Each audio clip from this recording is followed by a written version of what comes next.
So I just reached max level on my beginner account, and what better way to celebrate than to pop a few scrolls. Now I've been saving since about maybe like week 1. So as you guys can see, we have like close to 60 scrolls, which is going to be very interesting. I was kind of like intending on keeping them, but to be honest, yep, that's beautiful. I definitely needed her for like another fusion to build, which I ended up building anyways, but that's okay. We get a circle, which is a Shaina. That's, I think, is it new? It doesn't seem, oh yeah, it is new. So right now I'm like kind of building some stuff for PvP, and I'm definitely looking out for a few more Nat 4s. So like rather easy to obtain monsters, I would say. For Nat 3s, I'm basically set. I think I'm basically just missing a few more werewolves to build my third Second Awakening. But it's really not like a very urgent thing. Like I'm not relying on it for progression's sake or something like that for me to like stick with it. We're just gonna like yep, we got one more werewolf. When it comes to Nat 4s, I think I don't really want to like super in-depth elaborate, because I'm gonna make a video on that topic specifically anyways. But it would be very nice if we get a few that have 3-star counterparts, because one of the main reasons why you don't see me build a lot of Nat 4s is because they're very hard to skill up as an early game player. Like you don't get too many scrolls early on, you're just gonna eventually like slowly get them. So like Nat 4s are pretty much as good as Nat 5s, and this is a new unit. It's also new for my endgame account, and I'd say like a triple S tier. Okay, that reaction really, I was like mid-commentary, but this is a like insane pull for this account, I'd say. So we just finished week number 2, and I maxed out my beginner account to level 100, and I kind of want to celebrate that by giving you guys a full account review and also like how I progressed, and give you guys like a step-by-step, because even though you could go back into the playlist you have in the comment section and in the description and check everything out by yourself, I still feel like making one full video and discuss the pros and cons and what I've learned in the meantime, because there definitely were a few things that I need to correct myself on. Now we're gonna start off by talking about the early game, so that should be the first, let's say, 3 days of your beginner account. Now mind you, this is not like a race, you can just take as long as you want, but like don't expect to progress as fast, obviously. There's barely anything you can actually do wrong in the first few days of this account. I think the main thing would be spending a little bit too many of the resources that the game gives you initially. I think at a certain point I was up to like 7,000 crystals, and if you just spend all of those on premium packs, you're gonna run out of steam week 2. Now the main few goals I had on my early game account was finishing scenario, not just on normal, but also just fully on hell. Now, even though right now we're in the fever event where you kind of are just getting shoved runes and just amazing upgrades down your throat, it's still very nice to just max out on the scenario. Also like just try and finish Summoner's Way, the novice stage. It kind of teaches you more than I could ever do in any of my own beginner guides. It's very straightforward, and it also just plasters through with rewards, which is just amazing. And you really don't need to specialize on anything. I think another really big goal you should have is just finishing all of these dungeons to at least, let's say, B7. That should be definitely possible with all of the monsters that the game just gives you by itself, and using the auto rune feature. Something I also like very heavily focused on early on was building as many 2As as possible. That also does mean that I bought a bunch of extra dimensional hole energy, even though the game also gives you like more and more on top of it. So I kind of got lucky because I also started right when they updated into the harp, and that also gave me like another 50 energy, I think. So I got to build, let's say, 3 2As very early on, which were my Raok as my second one actually. My first one was the Crow, and then also like last but not least, I would highly recommend getting yourself a Shaman. Another very important thing you need to note is that whenever you level up, you get a full round of energy, but also wings for arena. Now obviously it's going to be very hard for you to just clear most of your wings, which let me see. Yeah, I did like 50 attacks in this one, but I'd say I did probably 10 times as many on the rivals, because you can spam my boy Amir just over and over again. I'd say in early game, just put in your Lapis and she's gonna solo it without wasting a bunch of turns. And then like later on, I have like a team up based team, as you guys can see right here. It's basically just revolving around bringing my Harpu and also my Raok. She's gonna use her team up, and then we have 2 Magic Knights who have AoEs on their first skill, and it kind of helps me chip down the Amir as fast as possible. And that doesn't just give you glory points and sometimes crystals, but it also does give you extra XP. I'd say like the first 60 levels on your account are very important, because you also get some extra skill books over here, which increases a bunch of, and that's a massive upgrade for your PvE progression. So, and if you get to time it, try and have as little energy and wings as possible when you ding like a level up, because then you're gonna just replenish it anyways. On my account, I think I missed maybe like 3 or 4 where I was actually already above the energy cap when I dinged. It's just kind of silly, but if you do get to pay attention, I would highly recommend doing that as well. One thing that I personally like really did that not a lot of beginners are spamming is clearing the spiritual realm. Now I noticed that in the first video where I discussed this strategy, I never actually showcased the team that I was running. So Steel Fortress is the one that's tougher to get the 100% guaranteed runs down the road, but this is going to be like a few years from now for us. But technically it does have a lot more cycle. It hits, in my opinion, slightly harder, especially since you don't really have attribute advantage for most monsters. The main reason for that is because I was doing artifact dungeons with pretty much the exact same monsters anyway, so I didn't really feel the need to like, this is the comp that I was running initially, and then later on I kind of switched out the Fran for a Rogue. I'd say you want to start off by clearing B7 for like a day, and then you should be having enough fight sets to be able to do the B10 with maybe like 1 failed run every 30 runs. That's definitely good enough, and then you just try and spam as much as possible. I'd say all in all, I spent maybe like 3 days clearing B7 to B10 on my beginner account and just trying to get at least, let's say, like 2 fight sets on all of my monsters except for the Fran. And with that, I went into the Elemental Rifts and just got all of the extra rewards from the Summoner's Way. And also in addition to that, I was trying to just spam the Wind Rift, the Light Rift and the Dark Rift, which actually, if you are running a bunch of fight sets, clearing the Wind Rift is probably one of the easiest things you can do. And here we go, and as you guys can see, like once the debuff is down from your entire team comp, the Thorns aren't going to do too much damage, and we're basically just getting an easy SSS score, and that's just crazy after like 2 days of gameplay. It does allow you to craft those weekly re-up stones, which is one of the most important resources for endgame accounts. Now, normally I don't really focus on anything that's good in endgame early on, but re-up stones are kind of one of those exceptions. Now, right now, I currently have 17 on my own account. I haven't pulled like the perfect Violent Rune just yet, but once I do get that, I'm just looking out for that quad roll, which is going to boost my account even harder. And truth is, this is not the main reason why I was farming the Elemental Rifts for like a day or two. The main one was getting my Wind Homunculus down. And I also did forget to mention my Homunculus' skill route, which basically looks like this. I only really showcased it in his own skill preview, so if you actually were paying attention and looked at the icons, you could still figure that out. Just for clarification, you aren't able to skill him up like with Devilmon by clearing the Elemental Rifts, but you are able to evolve his skills. So that was myself like messing up the way I talked about it. I still had to give him Devilmon obviously, but I was able to give him all of those HP based damage artifacts, which just ended up having him hit like a truck. The main reason why this is good is I was able to get my first Giants team in, which actually ended up not looking like this. I was making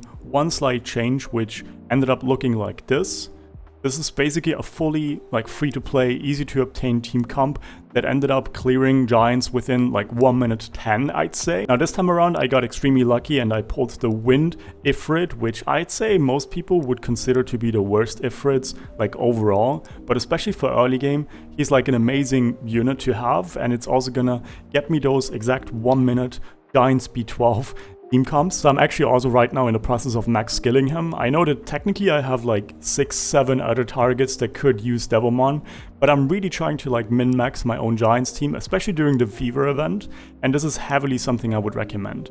But if you didn't get lucky, I'd say pulling a Tessarian later on is actually like way better anyways, so you're good to go.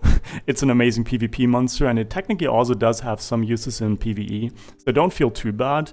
But like I said, I mean, you can just run the Naomi and take like an extra 7 seconds anyways. But yeah, that was roughly my first week of progression on my own account. To give you guys like a percentage-based estimate of like how I spent my time, I'd say I spent like maybe 50% of my time farming fight runes in the spiritual realm, maybe 20% in the elemental rifts, and then like another 20% in giants and farming artifacts, and the last 10% would be getting all of my 2As up and running. I'd say that's roughly what I recommend to most people, is you want to have like a good core for PvE don't focus on PvP at all. There is definitely like some ways that are not perfectly optimal to get rid of all of your resources and just snack a little bit of glory points and also like guild points, but don't focus on it at all for like the first 2 weeks. Now I'm getting to the point where I actually do have some runes and I do have the luxury to like focus on PvP. It's by far the most enjoyable part of this game, so why not actually make use out of it? But you really want to like min-max your farming teams first, because that's where your progression is actually coming from.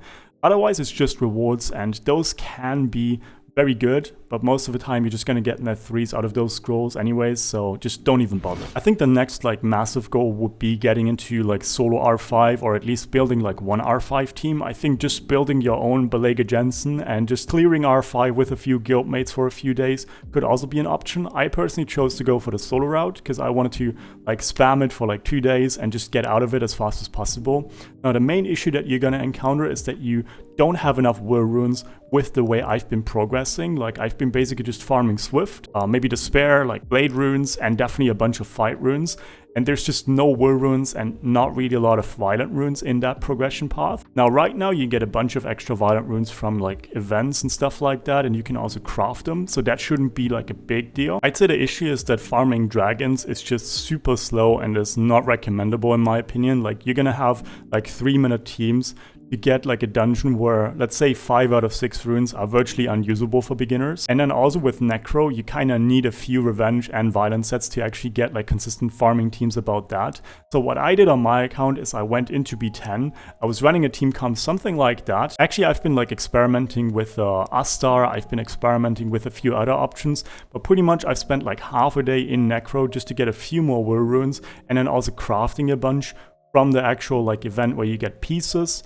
And just kind of going like that. You pretty much only really need blue will runes anyway, so it's not like a massive deal. I'd say that's really also just an issue for like people like me that are trying to just spam through the game as fast as possible. Like you should not have these issues, let's say like 2-3 months down the road, because then you just get a bunch of like extra runes from events and like daily stuff that the game just gives you. So if you're not like trying to like speed clear everything, I think these issues don't really come up anyways. And then you're pretty much at the point where I'm at, where you've been farming R5 for maybe like 2 to 3 days. Now right now I'm on day 3 on my own account, and I'm basically to the point where I have most of my rune sets like fully grinded except for 2, which are Swift runes and then also fight runes. The main reason for that is because I've been mostly using my violent booster. I also want to mention that I literally did not sell a single grind throughout the entire like farming process. So as you guys can see, I have like 1000 grinds right now, and I've probably spent about 500 on my account already. I think the main issue with farming R5 is that if you're like speed clearing the game like I am, about 50% of the grinds that you get out of it, just in terms of like having grinds for certain sets, like right here you see I have like 10 grinds for the Endure set. This is a set I do not pay attention to. They're kind of arriving at the same issue as with dragons, where like half of the dungeon drop rate is just virtually unusable for most accounts that are progressing optimally. And then the other half is just kind of like something you cannot get away with not having. But pretty much the only recommendation I can give you is like, do not focus on having all of your runes like fully purple grinded. You kind of just want to get that initial power boost. So yeah, that should give you like a rough overview of what I've been up to on my own beginner account. I felt like just making one video on this topic only, where I just kind of like look over things. I think all in all, I'd give myself like an 8 out of 10 when it comes to what I've been showcasing in my account series versus like how I was actually progressing. Like I don't think I've made any like massive predictions in advance that I ended up like not reaching, I'd say. Another thing that I never really mentioned was how I use unknown scrolls to like really boost my account quite a bit, because like right now you actually get to get a bunch of extra unknown scrolls for every energy you spend. There's like an extra event going on for that. And as you guys can see right now, I'm at 2.2k unknown scrolls again. The main reason why this is so good is because right now you actually do not need any more like rainbow mons. The main reason why that's good is because compared to back in the day where you pretty much only were able to use rainbow mons and other evolved units 6-star units. You can actually just go into the Sealed Shrine and just get your 1-star units, and you kind of need 600 stars to evolve things. But as you guys can see, like right here, I'm spamming like 2-star units, and it's extremely easy to get 6 stars that way, and it's like very heavily impacting your progression, like way more than anything else you can buy from that. Like as you guys can see, I'm not starving for mana. I don't need enough like essences to like build more and more stuff. I think that's mostly just for people that are building fusion units. As you guys can see, like right now I'm at 66 6-star monsters, which 65 actually. I have one more rainbow mon in here. Yeah, that's just insane. I think on my own endgame account that was about like year 2. That's how freaking quick I was on this account. It's actually kind of insane. So if you have issues like building your team comps, just remember to buy unknown scrolls, as like many as you can get, because it's really gonna boost your account. Even though it like, I know it doesn't really make sense on paper, like mystical scrolls seem so much better in theory, but for beginner accounts you can make an argument that unknown scrolls are way more impactful. You get to 6-star everything, you get to like try out different team comps, and it really like helped me out quite a bit. I do also want to take a moment and showcase to you guys the best runes that I've gotten on this account. Now for this, I have a section called OP, and this is kind of like my best few runes that I've had from like 2 weeks of farming. Now this rune, you definitely do remember that one, and it was by far like the #1 target when it comes to putting a legendary speed grind on, and I actually did get lucky and got the +5. So I'm already getting my first like 30 speed runes on this account, which is just insane. Same for this one. I have a 28 speed for slot 1, 25, which could get 26 for slot 1 on Violent, 26, which can get 28 on Swift. Here we go with this. As you guys can see, we got a bunch of triple walls that I can flex on you guys. It's actually extremely easy currently during the Fever event. Actually kind of insane how many heroic runes you get. Now, as you guys can see, oh yeah, this is also like an amazing one. This is like 29 speed. This is like actually as fast as my 10-year-old like endgame account has Swift runes, and it's just crazy. So I cannot wait to like make a PvP episode with you guys. This is going to be such a blast. Yep, so that's about it for today's video. I hope you guys enjoyed my little summary. I hope you guys kind of found this helpful. Are there any more questions I can like answer for you guys? And yeah, see you guys in the next video. Bye.